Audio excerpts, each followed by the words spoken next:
in 1998, in trying to do something significant around Ray Charles coming to the festival, we know that Ray Charles was always giving almost the same show all the time because there was different people to see him, but still, just to make sure we didn't get bored with it, we wanted a significant opening act, and we decided to bring Charles Brown, who was one of the very rare avowed influence on Ray Charles.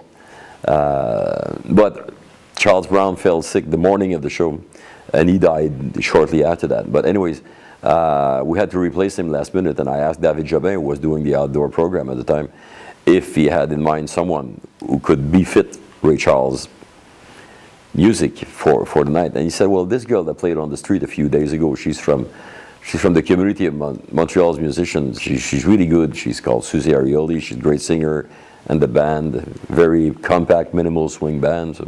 So we gave it a shot at Place des Arts, and she really had a big impact on the crowd. People loved her. They bought her records on the way out, and this was like, for her, it was historical, because after that, she was much more popular. She gained some notoriety that night that really put her on the track to go where she is now.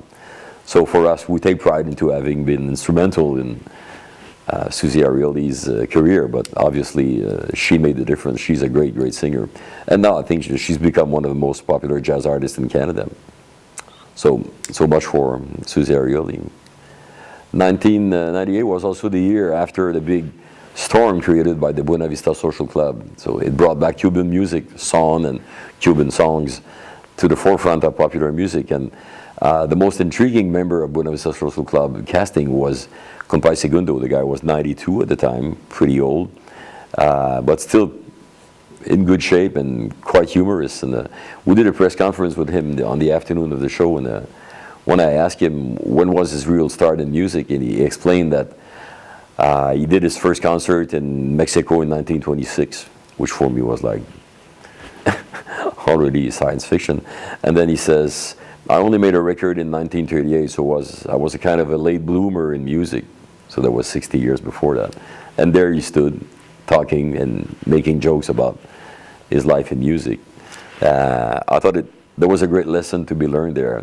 The man was quite detached. His family obviously was taking a huge ride on the whole thing, but he was like happy and not seeming to be much excited about the whole thing, but really enjoying himself. So, at the Jazz Festival in Montreal, in order to try and make things different from the rest of the jazz festivals in America, the easiest thing for us is to bring European musicians. Obviously, for me, one of the most beautiful musicians in the world is Richard Galliano. The way that he plays accordion, what he does with it, the level to which he brought accordion music, I think is quite remarkable. You can compare that with Astor Piazzolla.